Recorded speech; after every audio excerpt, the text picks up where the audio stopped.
Yesu Kristo nashimwe. Tugeze ku munsi w'184 dusoma Bibiliya. Turi mu gitabo cya Yeremiya. Uyu munsi turatangira dusoma ibice 41. Reka dusome mu izina rya Yesu. Ishimayeli yica Gedaliya n'abandi benshi. Nuko mu kwezi kwa karindwi Ishimayeli mwene Netaniya mwene Elishama w'igikomangoma kandi umutware ukomeye mu batware b'ubwami azana n'abantu 10 kwa Gedaliya mwene Ahikamu imisipa, arabagaburira barahasangirira. Maze Ishimayeli mwene Netaniya n'abantu 10 bari kumwe nawe barahaguruka bicisha Gedaliya mwene Ahikamu mwene Shafani inkota. Nuko baramwica, kandi ari umwami w'i Babuloni yari yagize umutegeka mu gihugu.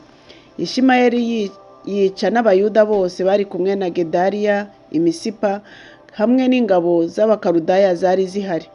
Amaze kabiri yishe Gedaliya kandi ntawe ubizi, haza abantu 80 bavuye i Shekemu n'i Shilo n'i Samariya, baje biyogoshesheje ubwanwa, bambaye imyambaro ishishimuye, bisharambuye ku mubiri, bafite amaturo y'ifu n'imibavu mu ntoki, babizanye mu nzu y'Uwiteka. Nuko Ishimayeli mwene Netaniya ava i Misipa ajya kubasanganira, agenda arira inzira yose.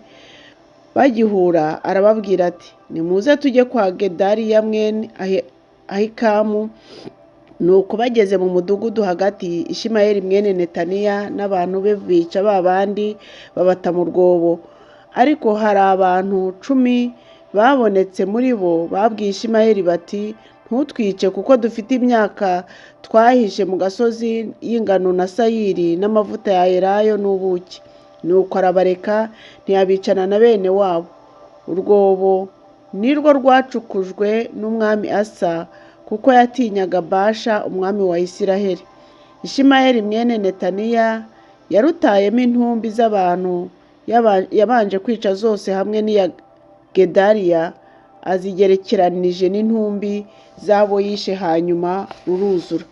Maze Ishimayeli ajyana abasigaye i Misipa bose ari imbohe, ndetse n'abakobwa b'umwami n'abantu bose bari basigaye i Misipa, abo Nebuzaradani umutware w'abarinzi yari yeguriye Gedaliya mwene Ahikamu. Ishimayeli mwene Netaniya abajyana ari imbohe, arahaguruka kugira ngo acikire muri bene Amoni. Yohanani agarura imbohe Ishimayeli yari yacikanye. Yohanani mwene Kareya n'abatware bose b'ingabo bari kumwe nawe bumvise ishyano Ishimayeli mwene Netaniya yakoze, baherako batabarana n'ingabo zabo zose bajya kurwana na Ishimayeli mwene Netaniya, bamusanga ku bidendezi binini biri i Gibewoni. Nuko abantu bose bari kumwe na Ishimayeli babonye Yohanani mwene Kareya n'abatware b'ingabo bose bari kumwe nawe barishima.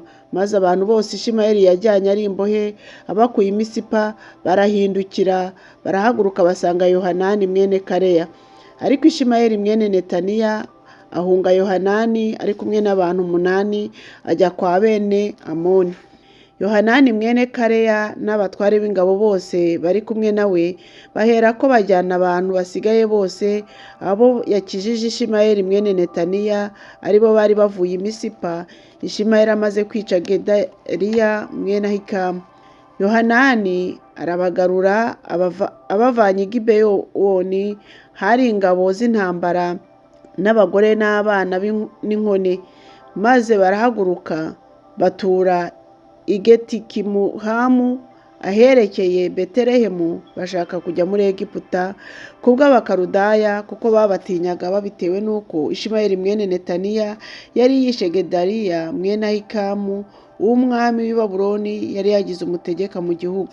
Yeremiya ibice 42. Yohanani yagisha Yeremiya inama z'Imana. Maze abatware b'ingabo bose na Yohanani mwene Kareya na Yezaniya mwene Hoshaya n'abantu bose uhereye ku muto hanyuma y'abandi ukageza ku mukuru uruta abandi, basanga umuhanuzi Yeremiya, baramwegera bati, turagusaba dukundire kugutakambira kugira ngo dusabire ku Uwiteka Imana yawe n'aba bose basigaye, kuko twari benshi none dusigaye turi bake nk'uko tureba uku, kugira ngo Uwiteka Imana yawe itwereke inzira dukwiriye kunyuramo n'uko dukwiriye kugenza. Nuko umuhanuzi Yeremiya arabasubiza ati, ndabumvise yemwe, ngiye gusaba Uwiteka Imana yanyu nk'uko mwavuze, kandi icyo Uwiteka azabasubiza cyose nzakibamenyesha, sinzagira icyo mbahisha. Maze babwira Yeremiya bati, Uwiteka natubera umuhamya w'ukuri kandi wizerwa, nitudasohoza amagambo Uwiteka Imana yawe izadutumaho yose, naho yaba meza cyangwa mabi, tuzumvira ijwi ry'Uwiteka Imana yacu tugutumyeho, kugira ngo tumererwe neza tubitewe n'uko twumviye ijwi ry'Uwiteka Imana yacu. Nuko hashize iminsi 10, ijambo ry'Uwiteka riza kuri Yeremiya, maze ahamagara Yohanani mwene Kareya n'abatware b'ingabo bose bari kumwe nawe, n'abantu bose uhereye ku muto hanyuma y'abandi ukageza ku mukuru uruta abandi. Arababwira ati, uku ni ko Uwiteka Imana ya Isirayeli, iyo mwantumyeho kwibingingira ivuga iti, nimukomeze kuguma muri iki gihugu, niho nzabubaka kandi sinzabasenya, nzabakoresha imizi kandi sinzabarandura, kuko nicujije ikibi nabagiriye. Ntimugatinye umwami w'i Babuloni, umutinya ntimukamutinye, niko Uwiteka avuga, kuko ndi kumwe namwe kugira ngo mbarokore mubakize, kandi nzabaha igikundiro kugira ngo abababarire abagarure mu gihugu cyanyu. Ariko nimuvuga muti, ntituzatura muri iki gihugu, ntimwumvire ijwi ry'Uwiteka Imana yanyu, mukavuga muti, oya, ahubwo tuzigira mu gihugu cya Egiputa, aho tutazabona intambara, habe no kumva ijwi ry'impanda, ndetse ntituhabure n'ibyo kurya, aho niho tuzatura. Nuko noneho nimwumve ijambo ry'Uwiteka yemwe abasigaye i Buyuda mwe, uku ni ko Uwiteka Nyiringabo Imana ya Isirayeli ivuga iti, nimuba mugamije rwose kujya muri Egiputa kugira ngo mwimukireyo, mumenye ko ya nkota mwatinyaga izabafatira mu gihugu cya Egiputa, kandi n'inzara yabateraga ubwoba izabakurikiranayo, niho muzagwa. Niko bizaba ku bantu bose bazaba bagamije kujya muri Egiputa kugira ngo bimukireyo. Bazicwa n'inkota n'inzara n'icyorezo, kandi nta n'umwe wo muri bo uzarokoka ngo akire ibyago nzabateza. Uko niko Uwiteka Nyiringabo Imana ya Isirayeli ivuga iti, nk'uko umujinya wanjye n'uburakari bwanjye bukaze byaroshywe ku baturage b'i Yerusalemu, niko namwe uburakari bwanjye bukaze buzabaruhwaho mugeze muri Egiputa, kandi muzaba ibivume n'igitangarirwa n'ibicibwa n'igiteye isoni, kandi ntabwo muzongera kureba aha hantu kundi. Uwiteka yavuze ibyanyu yemwe abasigaye b'i Buyuda mwe, ntimujye muri Egiputa. Mubimenye rwose yuko nabihanangirije cyane uyu munsi. Mwarariganije mu mitima yanyu, mukantuma ko Uwiteka Imana yanyu muti, udusabire ku Uwiteka Imana yacu, kandi icyo Uwiteka Imana yacu izavuga cyose uzakitubwire, natwe tuzagikora. None nakibabwiye, ariko ntimwumve ijwi ry'Uwiteka Imana yanyu n'ibyo yabantumyeho byose. Nuko mumenye rwose ko muzicirwa n'inkota n'inzara n'icyorezo aho mushaka kujya gutura. Yeremiya ibice 43. Yeremiya amaze kubwira abantu bose amagambo yose Uwiteka Imana yabo yari yamubatumyeho uko angana, Azariya mwene Hoshaya na Yohanani mwene Kareya n'abibone bose babwira Yeremiya bati, uravuga ibinyoma. Uwiteka Imana yacu ntiyagutumye kuvuga ngo ntimuzajye muri Egiputa ngo mutureyo, ahubwo Baruki mwene Neriya niwe utugabiza kugira ngo dutangwe mu maboko y'Abakaludaya batwice, kandi batujyane i Babuloni turi imbohe. Nuko Yohanani mwene Kareya n'abatware b'ingabo bose na rubanda rwose banga kumvira ijwi ry'Uwiteka ngo bature mu gihugu cy'i Buyuda, ahubwo Yohanani mwene Kareya n'abatware b'ingabo bose bajyana abasigaye b'i Buyuda bose bari bagarutse bavuye mu mahanga yose aho bari baratatanirijwe, bazanywe no gutura mu gihugu cy'i Buyuda. Si abagabo, si abagore, si abana, si abakobwa b'umwami, umuntu wese Nebuzaradani umutware w'abarinzi yari yeguriye Gedaliya mwene Ahikamu mwene Shafani hamwe n'umuhanuzi Yeremiya na Baruki mwene Neriya. Nuko bajya mu gihugu cya Egiputa kuko banze kumvira ijwi ry'Uwiteka, maze bagera n'Itahapanesi maze ijambo ry'Uwiteka riza kuri Yeremiya ari i Tahapanesa riti, itorere amabuye manini uyahishe rwihishwa munsi y'amatafari ashashe ku irembo ry'inzu ya Farawo i Tahapanesi, abantu b'i Buyuda babireba. Maze ubabwire uti, uku ni ko Uwiteka Nyiringabo Imana ya Isiraheli ivuga iti, ngiye gutuma nzane Nebukadinezari umwami w'i Babuloni umugaragu wanjye, intebe ye nyitereke hejuru y'ayo mabuye nahishe, nawe azabamba ihema rye ry'ubwami hejuru yayo. Nuko azaza yubike igihugu cya Egiputa, maze abo gupfa bazicwa, abo kujyanwa ari imbohe bazagenda ari imbohe, n'abo kwicishwa inkota bazicishwa inkota. Kandi nzakongeza umuriro mu ndaro z'ibigirwamana byo muri Egiputa, nawe azabitwika bijyaneho iminyago. Azirimbanisha ibyo mu gihugu cya Egiputa nk'uko umwungeri yambara umwambaro we, kandi azahava amahoro. Azamenagura n'inkingi z'amabuye ziri i Betishemeshi nko mu gihugu cya Egiputa, kandi indaro z'ibigirwamana byo muri Egiputa azabitwika. Yeremiya ibice 44. Yeremiya ahanurira Abayuda bari muri Egiputa. Ijambo ryaje kuri Yeremiya ryerekeye ku Bayuda bose bari batuye mu gihugu cya Egiputa, abatuye i Migidoli n'i Tahapanesi n'i Nofu no mu gihugu cy'i Patirosi, riti, uku ni ko Uwiteka Nyiringabo Imana ya Isiraheli ivuga iti, mwabonye ibyago byose nateje Yerusalemu n'imidugudu yose y'Ubuyuda, kandi dore ubu ni amatongo ntawe uyituyemo, bitewe n'ibibi byabo, ibyo bakoze kugira ngo bandakaze, bakajya kosa imibavu bakorera izindi mana batazi ari bo cyangwa mwe cyangwa base. Nyamara nabatumagaho abagaragu banjye bose b'abahanuzi, nkazinduka kare nkabatuma nti, ntimugakore icyo kizira nanga, ariko ntibarakumvira habe no gutega amatwi ngo bahindukire bave mu bibi byabo, ngo be kosereza izindi mana imibavu. Nicyo cyatumye umujinya wanjye n'uburakari bwanjye bisukwa ku midugudu y'Ubuyuda no mu nzira z'i Yerusalemu, bikahakongerezwa, hagasenywa, hagahinduka amatongo nk'uko biri n'uyu munsi. Noneho uku ni ko Uwiteka Imana Nyiringabo Imana ya Isiraheli ivuga iti, ni iki gituma mukorera ubugingo bwanyu iki kibi gikomeye, mukitsembamo umugabo n'umugore, umwana muto n'uwonka, ngo bacibwe i Buyuda, ntimugire uwo musigarana? Kuko mundakarisha imirimo y'amaboko yanyu, mwosereza izindi mana imibavu mu gihugu cya Egiputa, aho mwaziye gutura, bituma mucibwa mukaba ibivume n'ibiteye isoni mu mahanga yose yo mu isi. Mbese mwibagiwe ibibi by'abasogokuruza n'ibibi by'abami b'Ubuyuda n'ibibi by'abagore babo n'ibibi byanyu ubwanyu n'ibibi by'abagore banyu, ibyo bakoreye mu gihugu cy'Ubuyuda no mu nzira z'i Yerusalemu?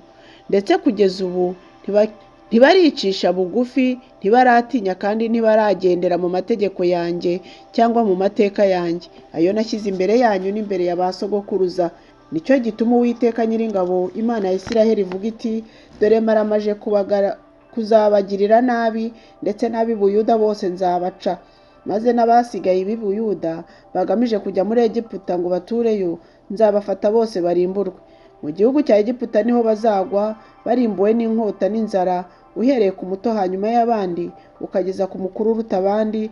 Bazapfa bazize inkota n'inzara, bazaba ibivume n'ibitangarirwa n'ibicibwa n'ibiteye isoni. Ni ukuri abatuye mu gihugu cya Egiputa nzabahana nk'uko nahannye Yerusalemu, nzabahanisha inkota n'inzara n'icyorezo, bitume hatagira uwo mu basigaye b'i Buyuda bagiye mu gihugu cya Egiputa ngo batureyo uzabirokoka ngo asigare asubire mu gihugu cy'Ubuyuda aho nifuza gusubira ngo bahature, kuko ari ntawe uzasubirayo keretse impunzi. Maze abantu bose bari bazi ko abagore babo bosereza izindi mana imibavu, n'abandi bagore bari bahagaze aho bari iteraniro rinini, ndetse n'abantu bose batuye mu gihugu cya Egiputa i Patirosi, basubiza Yeremiya bati, ntabwo tuzakumvira mu byo watubwiye mu izina ry'Uwiteka byose, ahubwo tuzasohoza rwose ijambo ryose ryavuye mu kanwa kacu ryo kosereza umugabekazi wo mu ijuru imibavu no kumusukira amaturo y'ibyo kunywa, nk'uko twagenje twe na ba sogokuruza n'abami bacu n'ibikomangoma byacu, tukiri mu midugudu y'Ubuyuda no mu nzira z'i Yerusalemu, kuko ariho twabonaga ibyo kurya byinshi, tugahirwa tutagira ikibi tubona.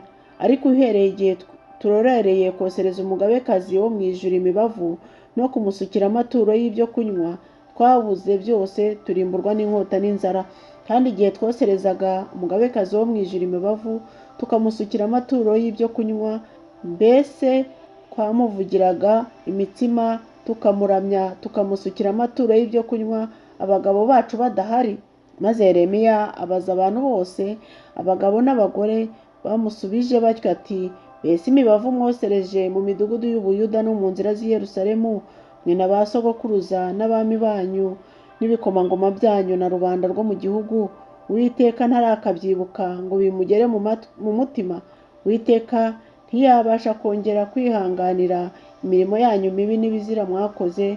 Nicyo gituma igihugu cyanyu cyahindutse amatongo n'igitangarirwa n'ikivume kitagira ugituyemo nk'uko bikiri n'uyu munsi. Mwosaga imibavu mugacumura ku Uwiteka, kandi ntimwumve ijwi ry'Uwiteka, habe no kugendera mu mategeko ye no mu mateka ye no mu byo yahamije. Ibyo ni byo byabazaniye ibi byago nk'uko biri n'uyu munsi. Nuko Yeremiya arongera abwira abantu bose n'abagore bose ati, nimwumve ijambo ry'Uwiteka yemwe ab'i Buyuda mwese abari mu gihugu cya Egiputa. Uku ni ko Uwiteka Nyiringabo Imana ya Isirayeli ivuga iti, mwe n'abagore banyu mwese mwavugishije indimi zanyu mubisohoza n'amaboko yanyu muti, rwose tuzasohoza imihigo yacu twahize yo kosereza umugabekazi wo mu ijuru imibavu no kumusukira amaturo y'ibyo kunywa. Nuko nimukomeze imihigo yanyu kandi muyisohoze. Nuko rero nimwumve ijambo ry'Uwiteka mwe ab'i Buyuda mwese mutuye mu gihugu cya Egiputa. Dore narahiye izina ryanjye rikomeye, ni ko Uwiteka avuga, yuko izina ryanjye ritazongera kuvugwa ukundi n'akanwa k'umuntu wese w'i Buyuda uri mu gihugu cyose cya Egiputa, wavuga ati, ndahiye Uwiteka uhoraho. Dore mbahanzeho amaso ngo mbagirire nabi, si ukubagirira neza. Kandi abantu b'i Buyuda bose bari mu gihugu cya Egiputa bazarimburwa n'inkota n'inzara kugeza ubwo bazashiraho rwose. Ariko abazacika ku icumu bazava mu gihugu cya Egiputa basubire mu gihugu cy'i Buyuda ari bake. Nuko abasigaye b'i Buyuda bose bari baragiye mu gihugu cya Egiputa guturayo bazamenya ijambo rihamye iryo ari ryo, yuko ari iryanjye cyangwa iryabo. Kandi Uwiteka aravuga ngo, ikizababera ikimenyetso ni uko nzabahanira hano kugira ngo mumenye yuko amagambo yanjye azahama akabasohozaho ikibi. Uku ni ko Uwiteka avuga ati, dore Farawo Hofura umwami wa Egiputa ngiye kumugabiza ababisha be, mushyire mu maboko y'abahiga ubugingo bwe, nk'uko nashyize Sedekiya umwami w'Ubuyuda mu maboko ya Nebukadinezari umwami w'i Babuloni, wari umwanzi we wahigaga ubugingo bwe. Yeremiya ibice 45. Yeremiya ahanurira Baruki amahoro. Ijambo umuhanuzi Yeremiya yabwiye Baruki mwene Neriya igihe yandikaga ayo magambo mu gitabo cyandikishijwe na Yeremiya mu mwaka wa 4 wa Yehoyakimu mwene Yosiya umwami w'Ubuyuda, ati, uku ni ko Uwiteka Imana ya Isirayeli kubwira Baruki we iti, waravuze uti, yewe mbonye ishyano, kuko Uwiteka yanyongereye agahinda ku mubabaro wanjye, ndembejwe no kuganya simbona uko nduhuka. Uko aba ariko uzamubwira uti, uku ni ko Uwiteka avuga ngo, dore icyo nubatse ngiye kugisenya, n'icyo nateye nk'insina ngiye kukirandura, ndetse no mu gihugu cyose. Mbese nawe urishakira ibikomeye? Ntukabishake, kuko ngiye guteza abantu bose ibyago, ariko ubugingo bwawe nzabutabarurira aho uzajya hose, niko Uwiteka avuga. Imana ibahe umugisha. Tuzakomeza ejo ku bice 46 by'iki gitabo cya Yeremiya, tugere ku bice 50. Mugire umunsi mwiza, ndabakunda mu izina rya